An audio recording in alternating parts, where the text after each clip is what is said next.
Welcome back to another episode of Out Loud Geek, where we discuss news and views about pop culture, science fiction, fantasy, food, cooking, the outdoors, and more.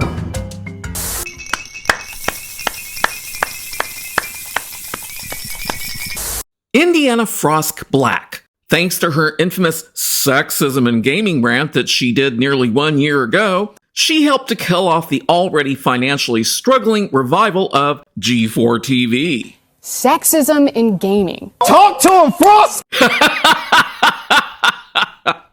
Now she says that she's leaving the industry and is blaming peers for failing to, quote, stand up for others, unquote. Oh, how terrible! Doesn't that make you just want to cry your eyes out? I doubt it.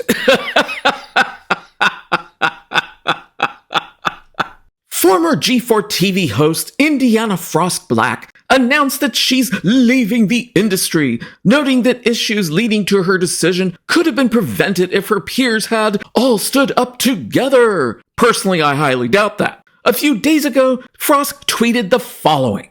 I've been angry for a long time with my peers for not using their power and voice to stand up for others in the industry. By others, I think she's referring to herself, if you asked me. Had to come to some hard terms that people I'd known for years, who I thought were good friends, just weren't.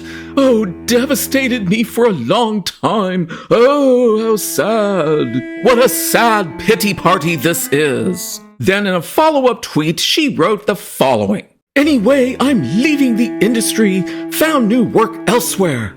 Maybe she found a job flipping burgers. I know I sure as hell wouldn't want to eat anything that Frosk had cooked. This industry is really messed up, and what happened to me and plenty of others wasn't fair. Oh no!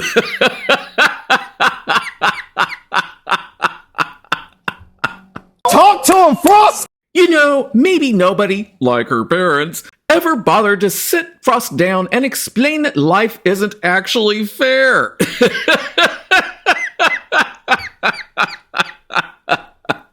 I'll finish reading her tweet.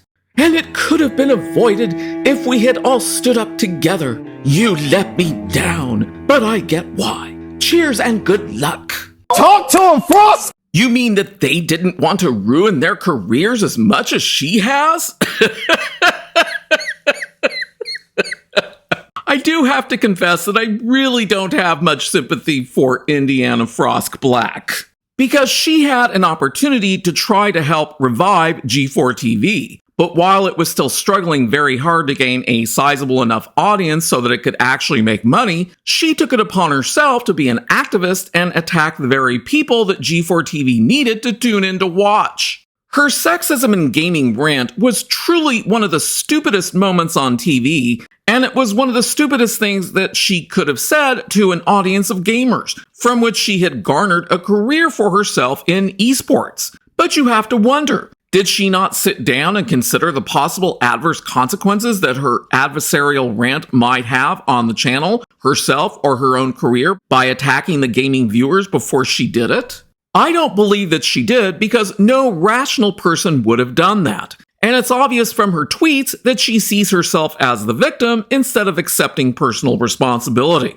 G4's revival crashed and burned, with practically the first major headline about the show setting the tone. Frosk ranted about sexism in gaming and claimed viewers who prefer Sessler's work to hers were sexist, despite them both, quote, reading the exact same script, unquote. Adam will read a script written by the same writer that I will read the other half of the script for, but I'll be the one flamed. She also claimed fans disliked her because they didn't find her as bangable as the previous hosts. I'm not as bangable as the previous hosts.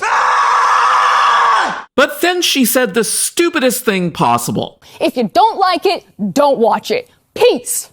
And with that smug, holier-than-thou face of hers, that's exactly what people did. They stopped watching G4 TV, and it ended up losing around 1,000 subscribers a day after Frosk's rant. Of course, it didn't help that Frosk doubled down and told viewers to read feminist literature to educate themselves, and G4TV Senior Vice President Blair Herter echoed Frosk's stupid "don't watch" comment on her LinkedIn page. But then, only months after Frosk's rant, the bleakness of G4TV's future was becoming increasingly apparent. Herter quit, viewer numbers tumbled, and then network president Russell Aarons also quit less than a year into the job. Then, 20 to 30 staff members were laid off, which was when Frosk tweeted an image with a caption that read, "I survived," with her inconsiderate and uncompassionate text, "Let's play some games, yo." But just days later, Frosk herself revealed that she was no longer working at G4, which was only less than a year after its relaunch.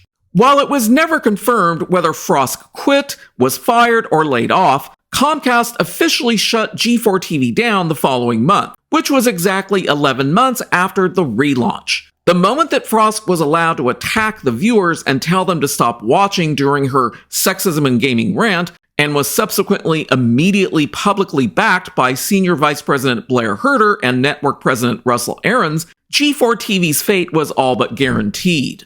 And Adam Sessler has since embarked several times on lengthy Twitter rants attacking gamers and also saying that he too was out of gaming.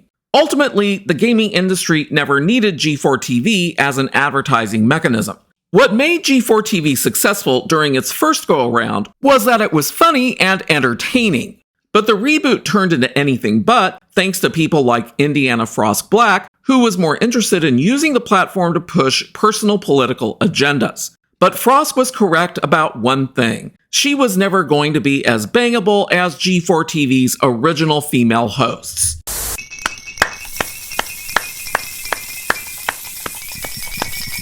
Thanks for watching today, and a huge thanks to everyone who has subscribed to our channel. We appreciate your support. If you enjoyed this video, please press the like button, and please feel free to share a comment. If you'd like to see more of our videos in the future and help support this channel, please press the red subscribe button, and please press the bell to receive notifications for new content. You can also find us on Facebook and Twitter by clicking on the links in the description. Until next time, this is Out Loud Geek.